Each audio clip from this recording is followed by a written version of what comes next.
rồi bạn làm thay như là phải phải chỉ cái anh đi cái tôi mà cái bạn là gì làm thay nhưng mà tôi kéo làm này mà nhưng mà làm bạn nhưng mà làm còn theo là không biết sao bạn làm còn lại thì tôi bước vào mình kêu nga nhưng mà công ty ble rồi đưa tay từ bàn tay phô man ông nhiều ble nó rồi cái tôm kết chết chưa mày à cái tôm kết chết như mày mẹ tôi đồng này mà tôm chị cái mà chị nó cái lần mà chị mà ăn tôi nhiều mút mu rồi mẹ mà thò ra thì một bể tóc đâm lần mà chị mà thò mà lần mà chị mà yêu cũng ngạ mà cái rạ nhưng với cây để trình xin ăn nhiều chị thình như con ọc mẹ để trình với cây môi trường này cây môi trường cây thình an là cây an này Nguyên Ngọc Trung có cô play nè cô là Blade Xuân cô ngân hàng là Thanh Sơn Thanh này là để là tên dung ngân hàng cái tên dung cái ngân hàng anh nhớ nâng mà đùm nương như là bạc cái to ăn mới lại đem mà chịu lần này độ 3 hết năn co độ 3 hết rồi lần thành chấp ăn con lại có chị lần con tự nhiên thì áp con nữ lần 3 hết nhưng mà với biết một biết đo lại biết đo như dạy dài mà sang tên độ tam sao cái vịt chip biết đo như lên đi trong hồng break biết đo cái ăn nhiều ăn nó hư nó mày phải dùng nước vui cho cái rạo ấy thoát độc ấy mày đây nước uống có cái loạn mà nát con như biết đo như ba bạc ngân hàng mày cần bốc như nát tay khoan mà bạc như là một tí như nát ngân hàng nó cái rạ lại nó cái 12 giờ trưa nhưng mà bây mà đọc mẹ cần thọ như cần đọc như cần độ thông báo thông môn ai như đấy cái như này vậy chị gì hay làm hệ thì đọc được con mẹ đây cái là này đang tập tranh chấp này đây là mắt đường này đặt này là rào hết rồi xung quanh là 3 hectare rưỡi đặt này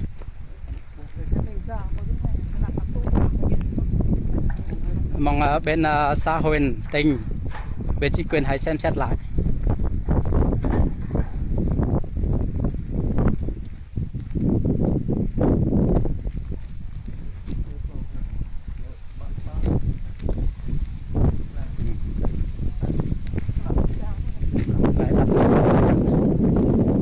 Đất trong rải đất của bà là nó chiếm đoạt hết rồi là 3,5 hectare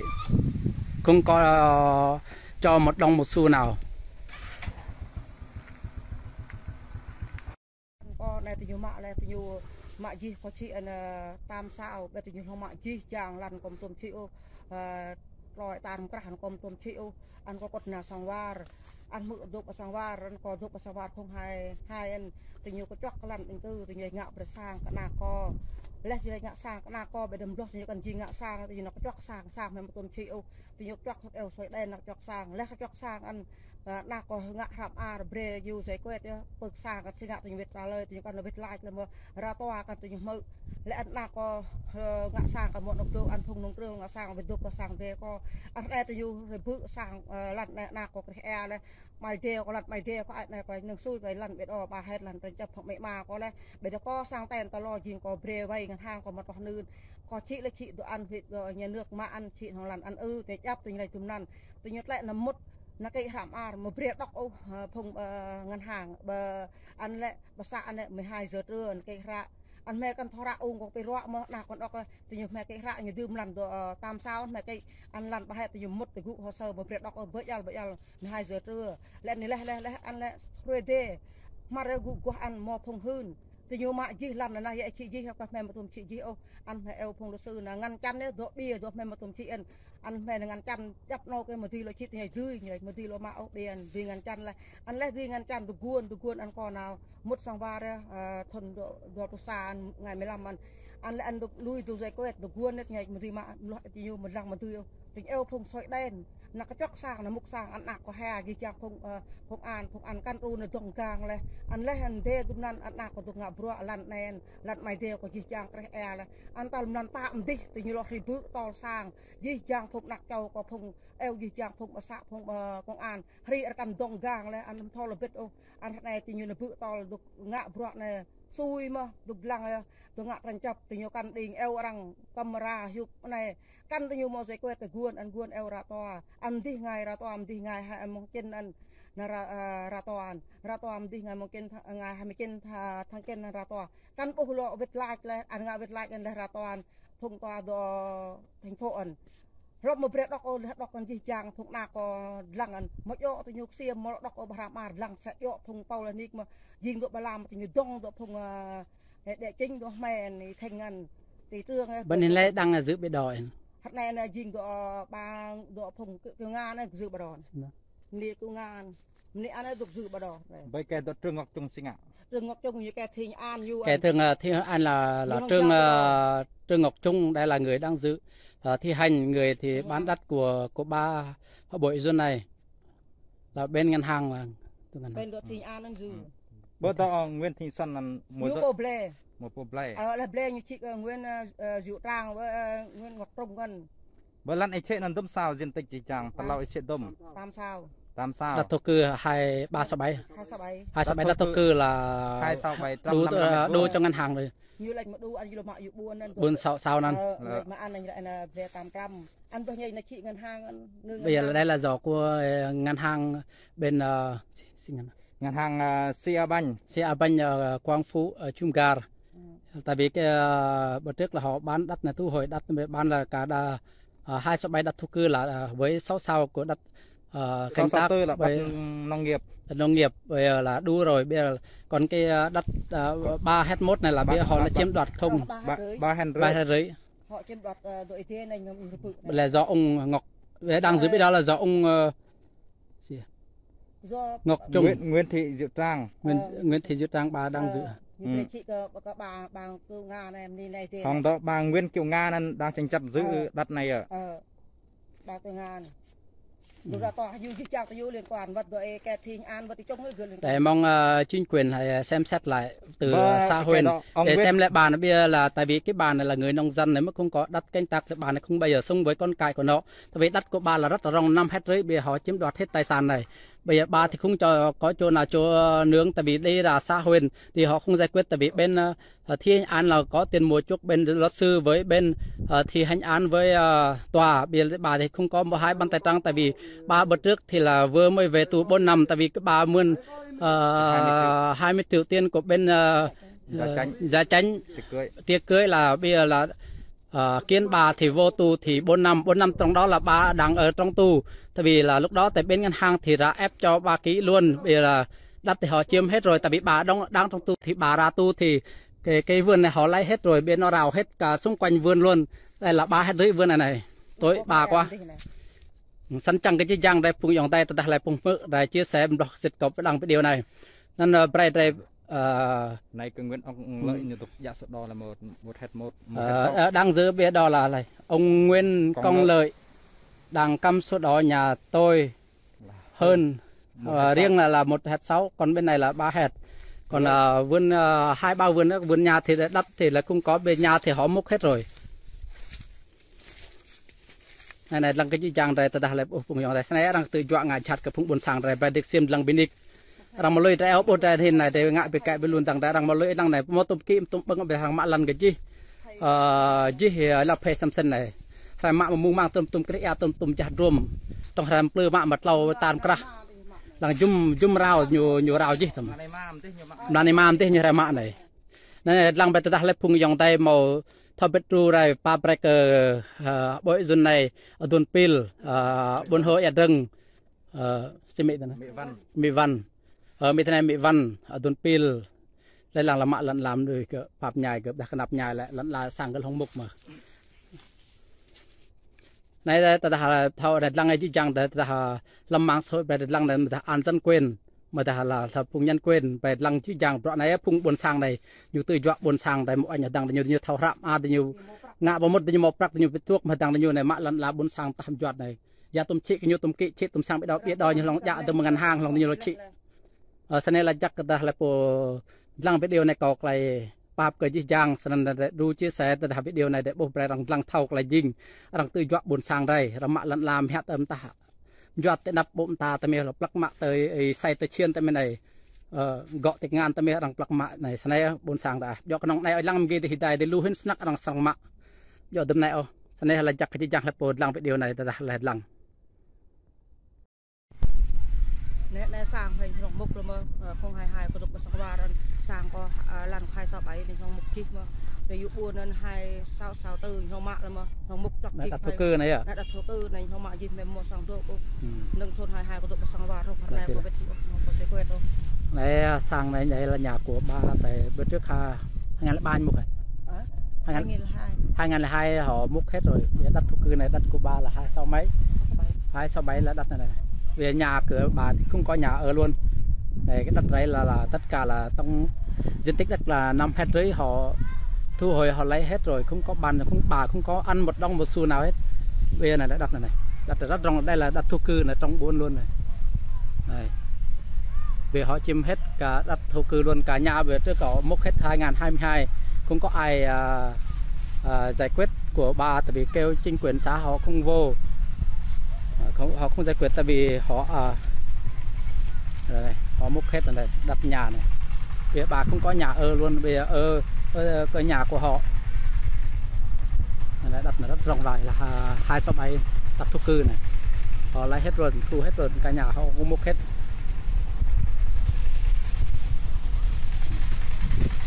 Tội bà quá, bà bây giờ cũng có nhà ở. Để mong chính quyền xã Huyền Tình thì xem xét lại cho bà để là giải quyết là việc của bà này, mong chính quyền hãy xem xét xuống nhà của bà thì để cho giải quyết cho bà, vì bà thì không có nhà ở, con cái của bà thì lại không biết đi đâu hết.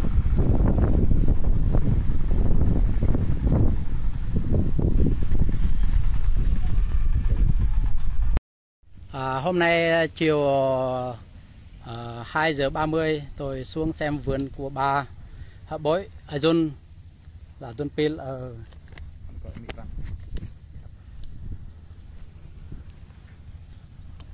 còn gọi là Mỹ Văn, sinh năm ngày 17 tháng 12 năm 1970, có vay bên ngân hàng là Siabank. Tôi có vay bên ngân hàng Siabank gồm có là 800 triệu, cả gốc lẫn lái là 1,1 tỷ tại thị trấn Quang Phú, huyện Crom Nga, tỉnh Đắk Lắk. Người đại diện giới thiệu người mua thi hành án là ông Trường Ngọc Trung, giới thiệu cho bà Nguyễn Thị Xuân môi giới mua đất với diện tích đất bán là đầu tiên là 6 sào 440 m² là bán lần đầu. Lần thứ hai bán là 2 sào 755 m²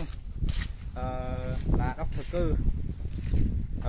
với số tiền là trả nợ ngân hàng là 800 triệu và số tiền cọc đầu tiên là 30 triệu. Nhưng ông Võ Thành Trung lấy hết đất của nhà tôi là 5 hectare tất cả vào ngày 5 tháng 1 năm 2022 với vợ ông Nguyễn Thị Diệu Trang. Bây giờ bà Nguyễn Kiều Nga đang tranh chấp đất đai hiện tại là 3,5 hectare. Và ông Nguyễn Công Lợi đang cầm sổ đỏ ở nhà tôi hơn 1,6 hectare. Và trong đó tôi Hạ Bối Ajun có vay tiền gia chánh nhà hàng Ngọc Thanh và Trúc Văn, hoa nợ dịch vụ tiệc cưới với số tiền là 20 triệu, tính cả gốc lẫn lái là 47 triệu. Nhưng họ đã khởi tố tôi và tạm giam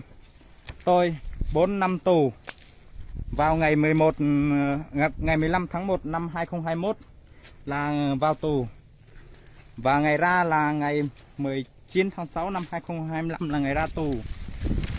Nhưng trong đó đất của nhà tôi 5 hectare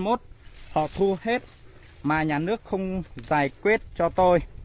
Tất cả giấy tờ đất đai sổ đỏ họ lấy hết đất của nhà tôi, bán chỉ có 8 sào thôi mà họ lấy hết 5 hectare, trong đó là 7 sào và 3,5 hectare là tôi không bán. Nhưng họ lấy hết cầm cả sổ đỏ cả đất của nhà tôi mong là chính quyền nên xem xét lại để tôi có miếng đất để có chỗ ở và miếng đất để tôi có thể làm ăn và trồng trọt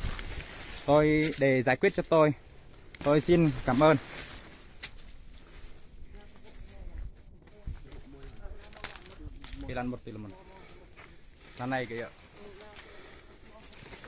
Đây là rau của đất của bà Hờ Bội này, vì họ đang rào hết, tôn hết rồi. Đây là đất, đây là 3 hectare, 3 hectare đấy, thì họ chiếm đoạt tài sản của người dân này. Đây là do ngân hàng của bên xe banh ở Quang Phú.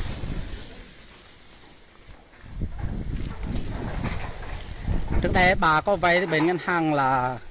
cả lai cả gốc là 1,1 tỷ. Tất cả diện tích đất là 5 hectare một. Nếu bà đã bán thì là bán được là 6 sao, bán 6 sao là còn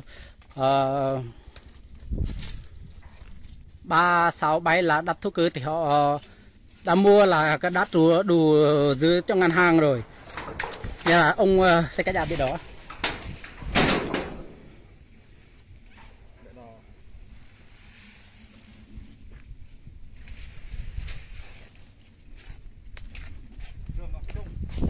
Thì ông đang giữ bên đó là Trương Ngọc Trung.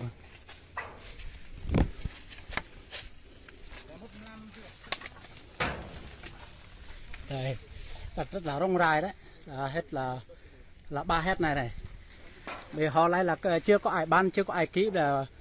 do có ông địa chính là môi trường nó cam biết đo vì nó bán lại cho họ. Về cái đất này chưa có ai bán, vì là biết đo họ bán đất là bán 3 sao bay với 6 sao, còn cái đất này lại không có ai bán là 3 hectare. Vì họ chiếm hết cả vườn đất này luôn này.